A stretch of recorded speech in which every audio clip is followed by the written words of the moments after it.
Au point M, nous avons les faux rapports et les fausses accusations. Là, les juges des animaux et charnels, c'est ça leur caractéristique. Ils aiment beaucoup rapporter faussement des choses, rapporter de fausseté ou faire des faux rapports et accuser faussement des gens. C'est ce qu'ils sont. Ils sont orgueilleux, ils sont médisants, ils sont arrogants et vantards. C'est ce qu'ils sont.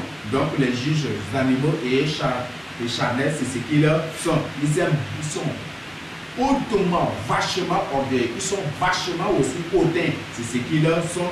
Arrogants, médisants, raconter n'importe quoi. C'est ce qu'ils sont. Ils aiment beaucoup s'aimer des scandales, détourner les gens de la droite voie. Les juges des animaux et charnels, c'est ce qu'ils font. Donc, pour faire tout pour s'aimer des scandales, détourner les gens de la droite voie. Ils aiment beaucoup comploter pour disperser les brebis. Oui, c'est ce qu'ils font aussi.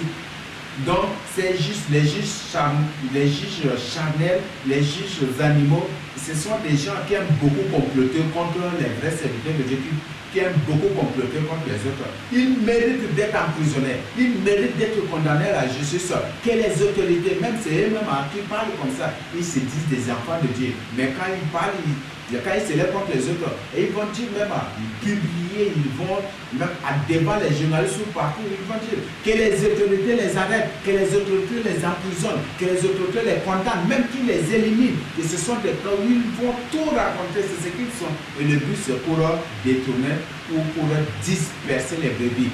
Saisis-le, et après quand on disperse les brebis, c'est ce que sont ces juges charnels. Là, ces gens qui font ces choses, ce sont des agents de Satan. Là, je vous le dis en vérité à ce niveau. Ce sont beaucoup plus des agents de Satan. Beaucoup plus, ce sont des agents de Satan. Et là, c'est ce que vous devez comprendre. Donc, ils aiment beaucoup comploter contre les vrais serviteurs de Dieu, contre les vrais élus de Dieu, pour disperser les autres. C'est ce qu'ils font. Là, ici, on ne peut pas vraiment dire que ce sont des juges charnels, mais ce sont plutôt des juges animaux à ce niveau. Donc, on comprenait, comme je vous ai dit, décrit ce que sont les juges animaux, cherchant à comprendre de quoi il s'agit à ce niveau. Aimer, ils aiment beaucoup. Ils veulent toujours être aimés par le monde, faire recours aux moyens mondains pour exciter ou soulever les autorités et les gens contre l'autre, et pour mieux scandaliser. C'est ce qu'ils font. Quand il y a quelque chose pour eux, pour être vu, pour que le scandale qu'ils veulent s'aimer est vraiment de l'ampleur, qu'est-ce qu'ils font? Ils invitent les journalistes, tous les journalistes viennent et ils débattent et ils racontent des faussetés, des mentiras, ils racontent tout et pour diffuser. Et le but c'est pour exciter les autorités, soulever les autorités et soulever la population ou les autres, les innocents, manipuler les gens pour les exciter contre leur cible et pour scandaliser les hommes, pour que s'il y a des hommes qui veulent venir pour se repentir, ils puissent cesser et intimider ces hommes. Et c'est juste. Et là, ce sont des sorciers qui font cela. C'est ceux les sorciers qui ont l'habilité de faire ces choses-là. Accepter tous les témoignages sans confirmation de Dieu pour satisfaire ses désirs et ses ambitions. Là, c'est ce qu'ils font aussi. Beaucoup acceptent les témoignages. Tu viens auprès de lui. Là, j'ai un témoignage. Lui, là, c'est même pas. Il m'a fait ceci, il a fait cela. Donc, et il se met à confirmer et il se met à divulguer. Puisque son désir à lui, sa satisfaction à lui, c'est pour disperser les brebis, pour scandaliser. Et quand tu viens auprès de lui avec un faux témoignage, tu l'appelles pour partager avec lui un faux témoignage, une fausse chose ou un montage, il est prêt à accepter cela pour le mettre en pratique et appliquer. Et après, il va brandir sa caméra, s'élever, voilà, voilà, pour scandaliser. Et il va dire que c'est ça servir Dieu. C'est ce que sont ces juges charnels. Ce sont des juges charnels, pour beaucoup plus, ce sont des juges animaux, ce sont des juges animaux. Là, je vous le dis en vérité à ce niveau. Donc, ils aiment beaucoup de faux témoignages pour accuser, pour mieux se justifier, pour mieux se défendre mieux se défendre et pour mieux accuser aussi leur cible et pour mieux scandaliser, pour mieux exciter les gens contre leur cible. Et c'est ce que ces juges animaux font. Donc ce sont des agents de Satan. À ce niveau, il s'agit vraiment des agents de Satan. Et rares sont ceux des juges, rares sont ceux des juges ou des gens charnels. Au point S, nous avons le mal, les propos, les injures, les insultes, les choses mondaines, païennes et diaboliques qu'ils font sont la volonté de Dieu. Donc pour eux, pour les juges mondains, pour les juges charnels, pour les juges animaux, tout le mal, tous les propos, tous les injures, toutes les insultes et toutes les choses mondaines, païennes et diaboliques qu'ils font, pour eux, ce sont des choses bonnes. Et c'est ça la volonté de Dieu. Un juge païen, un juge animal, un juge charnel, il va te prendre, toi qui vis vraiment dans la crainte de Dieu, il va t'emprisonner, t'amener à la justice et compléter ton arrestation pour être à la maison d'arrêt en prison. Et après, il va dire, c'est ça, servira Dieu. Il va répondre, je l'ai fait arrêter, il a subi, c'est Dieu qui l'a frappé. Alors que c'est lui qui a comploté, qui a fait, qui a manipulé, tout, qui a manipulé, tout. Et pour eux, c'est ça, faire la volonté de Dieu. C'est ce que, c'est pas surprenant. Le Seigneur Jésus a dit, au dernier temps, les gens vous feront mourir pour rendre un culte agréable à Dieu. C'est ce que sont ces juges animaux. Quand je parle des juges animaux, je parle des sorciers, des démons, des esprits, des satanistes, des magiciens, des cabales aussi, des agents de la cabale, des hauts dignitaires de Satan, des hauts agents de Satan. Je parle de ces gens et des juges charnels, c'est ceux qui prétendent servir Dieu. C'est ce que sont ces gens-là. Donc le Seigneur nous a dit, au dernier temps, les gens vont vous livrer à la mort, les gens vont vous tuer, les gens vont vous éliminer, croyant rendre un culte agréable à Dieu. Et cela a déjà commencé. Et c'est ça là qui a poussé le Seigneur Jésus-Christ à nous poser cette question. Quand le Fils de l'homme reviendra, trouveras-tu encore de la foi sur la terre? C'est une question que tu dois te poser tous les jours de ta vie pour t'orienter à faire ce qui est droit, ce qui est bon devant le Seigneur Jésus-Christ. Et à faire parfaitement sa volonté, à demeurer dans sa crainte. Donc, sont là quelques-unes des caractéristiques des juges animaux et des juges charnels que j'ai trouvé à partager avec vous. Donc, sur ça, vous pouvez vous-même décortiquer et trouver amplement encore tant d'autres. Donc, ce sont là ces caractéristiques que j'ai à partager avec vous. Vous pouvez encore suivre cela pour découvrir les caractéristiques des faux juges, des juges charnels, des juges animaux. Maintenant, nous allons découvrir les caractéristiques d'un vrai juge de Dieu. Quand il y a le faux, il y a le vrai. Le faux ne vient que pour contredire, le faux ne vient qu'en guerre contre le vrai. Donc, nous allons découvrir les caractéristiques d'un vrai juge de Dieu. A, au point A, un vrai juge de Dieu est humble. Je crois que c'est compris, non? Un vrai juge de Dieu est humble. Pourquoi tu as fait cela? Non, ça c'est lui-même là. Avant qu'il ne te reproche, il se reproche et il te parle humblement. Il te parle, il n'y a pas vraiment. Donc, un juge de Dieu est d'abord humble. L'humilité est la première caractéristique d'un vrai juge de Dieu. Je crois que c'est compris. Nous avons le point B, la satisfaction de son maître. Le vrai juge de Dieu ne cherche que la satisfaction de son maître. Son maître, c'est qui? C'est le Seigneur Jésus-Christ, le Dieu vivant, le Saint-Esprit. Il ne fait rien pour offenser le Saint-Esprit. Donc il ne cherche que la satisfaction de son maître. Un vrai juge de Dieu ne cherche pas à se satisfaire lui-même, mais il cherche plutôt à satisfaire son maître qui est le Seigneur Jésus-Christ, qui est le Saint-Esprit qui est en lui, qui est le Dieu vivant, qui l'a choisi et établi. Un vrai juge de Dieu détourne le pécheur de la mauvaise voie du péché. Donc le vrai juge de Dieu, sa vision c'est pour détourner. Ce n'est point du tout pour scandaliser, mais plutôt pour détourner. pour te détourner du péché. C'est ça seulement sa vision.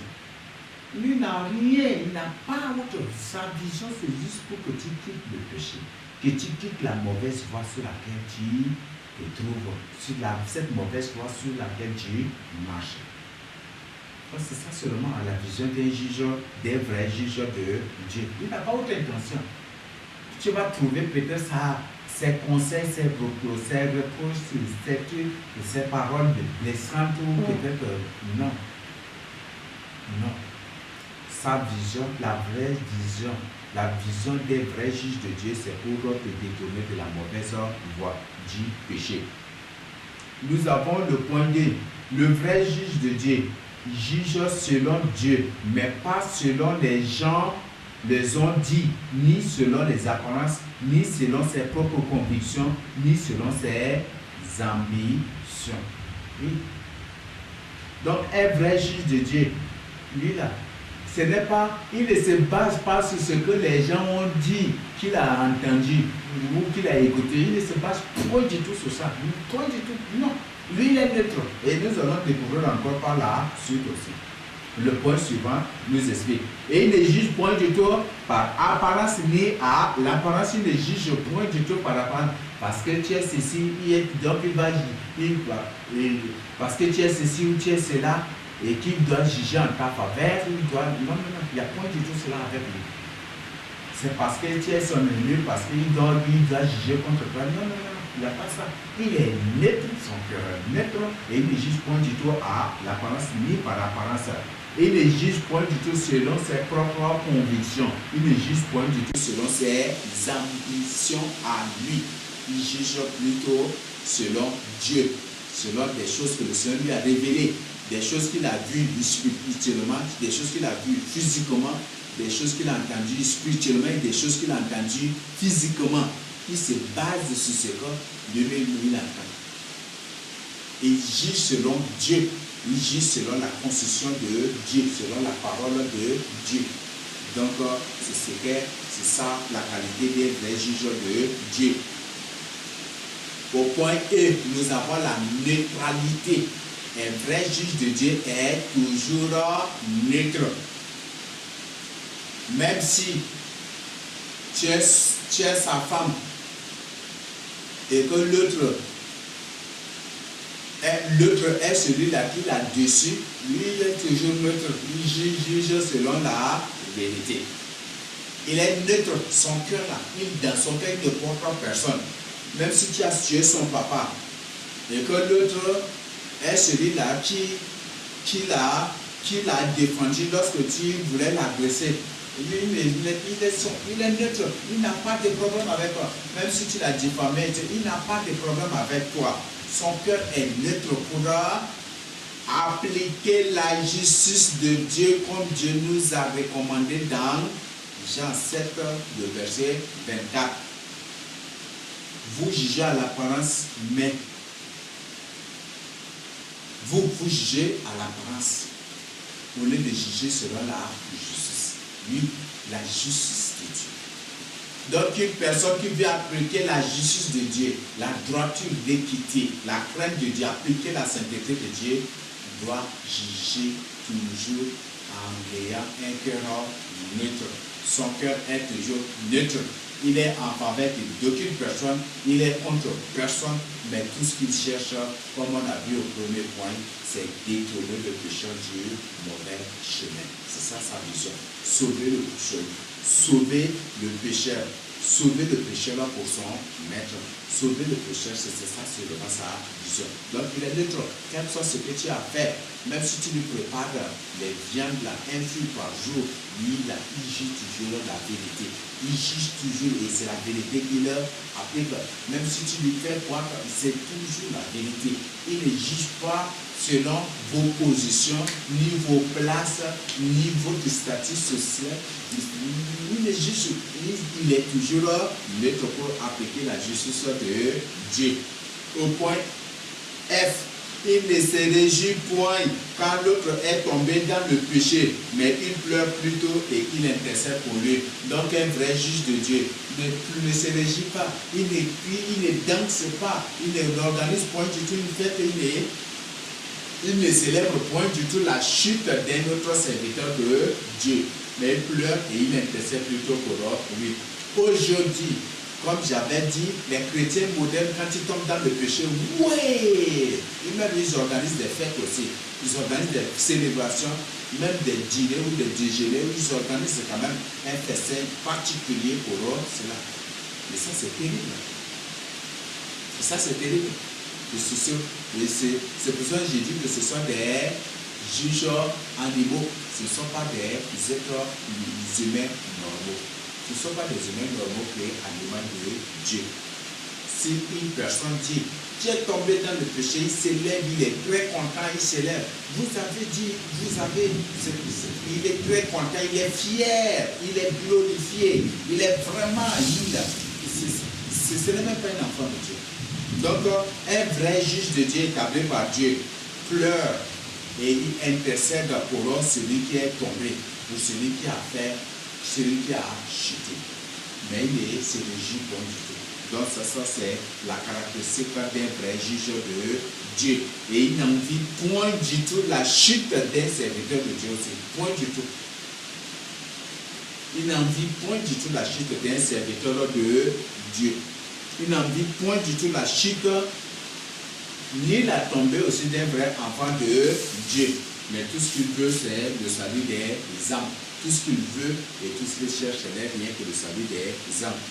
Au point G, il ne sème pas de scandale, mais ouvre plutôt les yeux des gens. Un vrai juge de Dieu ne sème pas de scandale. Il évite à tout prix ce qu'on appelle le scandale. Mais tout ce qu'il cherche, c'est ouvrir les yeux. Quand il y a un problème là, il parle de manière directe. Il évite les points à scandaliser et il dit, voilà, c'est ça. Les scandales, il évite à tout prix. Parce qu'il y a des gens tellement que les gens ont grandi dans le mensonge et par le mensonge, c'est difficile.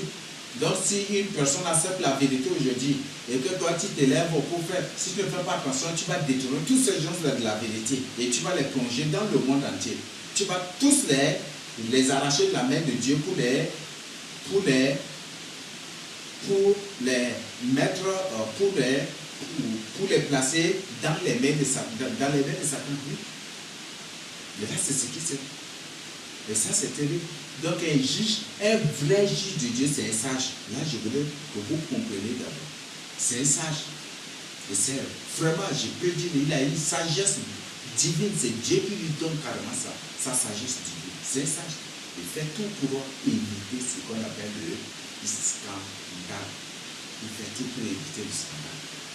Donc, c'est ce qu'un juge, un vrai juge de Dieu. Tandis qu'un juge animal, un juge charnel, c'est qui cherche à scandaliser pour détourner ou pour disperser. C'est ça son ambition, c'est ça sa vision, c'est ça son but. Et c'est ça aussi ce qu'il est. Donc, en deux termes, sa nature aussi. Au point H, il ne se met point du tout du côté de la foule ou de la multitude pour juger. Ce n'est pas parce que vous êtes nombreux qu'il va vous écouter pour condamner l'autre pour juger. Non, non, non, ça n'existe même pas avec un vrai juge de Dieu. Ça n'existe point du tout. Ça n'existe point du tout. Même si vous êtes 100 milliards et que l'autre est innocent et que l'autre, l'accusé, le ciblé, est innocent ou est ceci. S'il est innocent, il va dire qu'il est innocent. Ce n'est pas parce que vous êtes milliers qu'il va vous soumettre, qu'il va vous obéir pour vous plaire et transgresser la justice de Dieu. Ça n'existe pas avec un vrai juge de Dieu.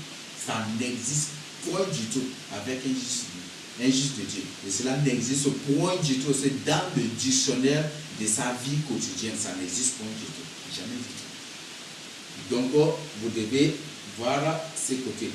Donc, si tu veux que le Seigneur te prenne pour un vrai juge, pour son vrai juge, tu dois vraiment penser sur ces choses-là.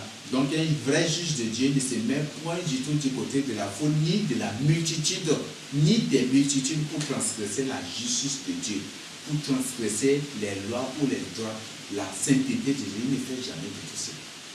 Donc, la justice, c'est la justice et c'est la parole de Dieu qui l'applique.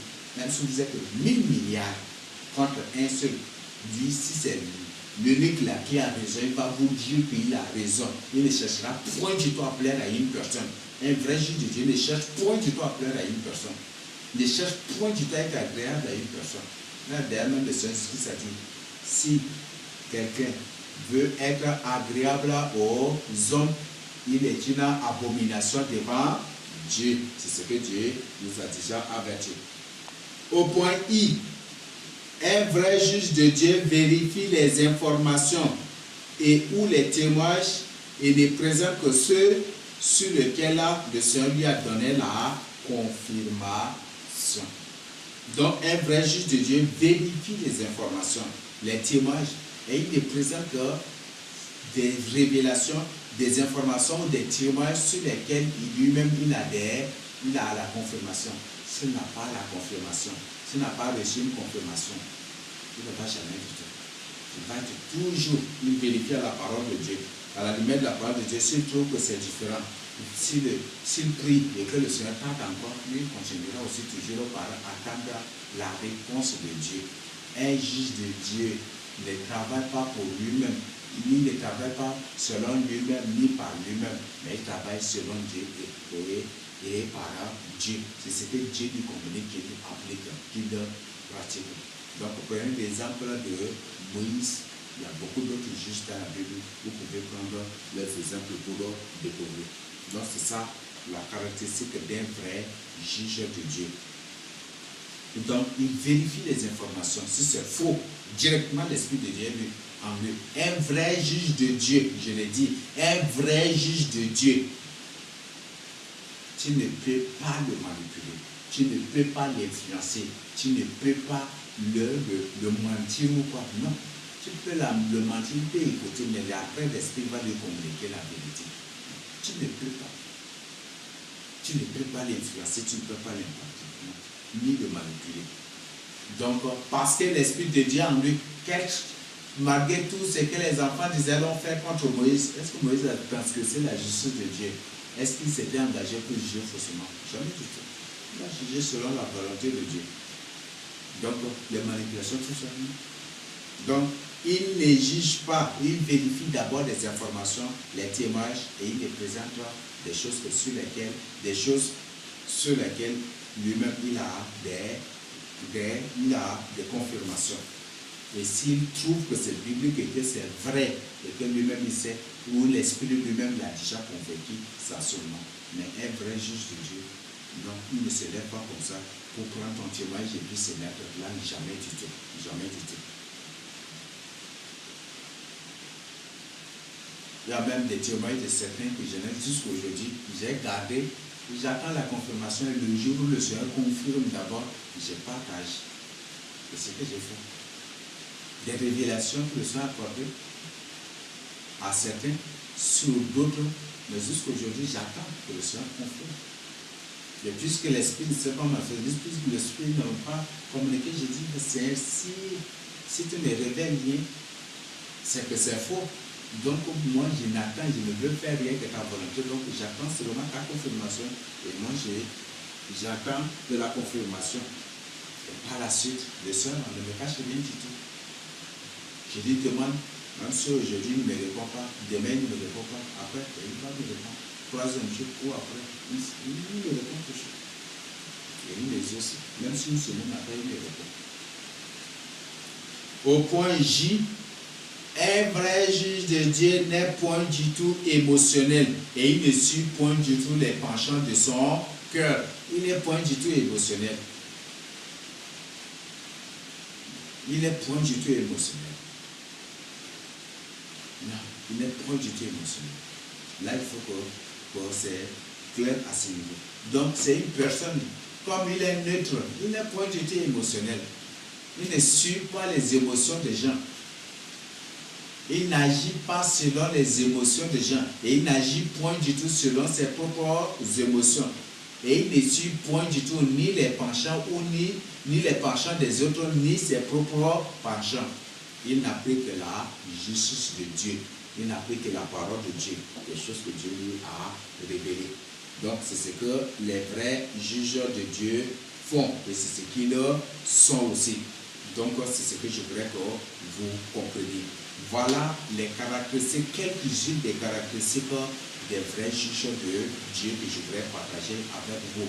Elles sont nombreuses, mais je me limite à ce niveau. Et je crois que ce que j'ai partagé avec vous, c'est déjà vraiment beaucoup. C'est déjà beaucoup. Et si vous le voulez, vous pouvez vous-même vous investir dans la prière, dans la méditation de la parole de Dieu, et vous y découvrir aussi dans d'autres. Donc, sans toutefois tarder, nous allons voir le point 18, qui est le juge des juges. Donc, qui est le juge des juges? Donc, le juge des juges, c'est le Seigneur Jésus-Christ. Là, j'anticipe, nous allons lire Jean 5, 22. Jean 5, 22 nous dit quoi? Le Père ne juge personne, mais il a remis tout jugement au Fils. Le Père lui-même ne juge personne, mais il a remis tout jugement au Fils. Je crois que dans 1 Corinthiens 15 aussi, si vous lisez, vous allez découvrir que le Père ne juge personne, mais il a effectivement remis tout jugement au Fils. Et c'est après la fin de toutes choses que le Fils remettra tout entre les mains du Père. C'est ce que 1 Corinthiens 15 nous informe. Donc, 1 Corinthiens 15, c'est un bon chapitre où je vous invite vraiment à vous nourrir de ce chapitre. Ça va vous ouvrir les yeux sur beaucoup d'autres choses aussi. Donc, le juge des juges, c'est le Seigneur Jésus-Christ.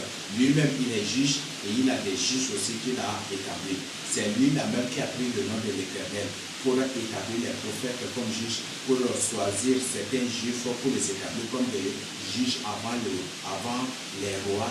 Et c'est lui-même qui a aussi point les rois. C'est toujours lui qui continue par agir. Donc, il a toujours, c'est lui qui est le juge des juges. Il a établi ses gens, il a établi ses envoyés, il a établi ses soins, il a établi ses témoins, il a établi des prophètes et d'autres personnes comme des juges pour orienter les gens et pour sauver les gens, pour avertir les gens, pour reprocher, pour recommander, pour détourner les âmes du mauvais chemin, de la mauvaise voie pour les conduire à lui pour leur salut. Au point 19, quelle est la constitution des juges de Dieu? Quelle est la constitution des juges de Dieu? Là, je crois que vous pouvez lire Jean 12, c'est du verset 45 à 48, ou c'est 44 à 46, vous pouvez lire pour le découvrir. Donc, la constitution du Seigneur, c'est la parole de Dieu. C'est la parole de Dieu et des choses vraies que Dieu nous a révélées. Sont là l'ensemble de la constitution de Dieu. Donc, vous devez bien comprendre et retenir cela. Si le Seigneur révèle quelque chose et que tu es là à condamner, ce que Dieu a révélé là, c'est déjà la parole de Dieu. C'est déjà la parole de Dieu.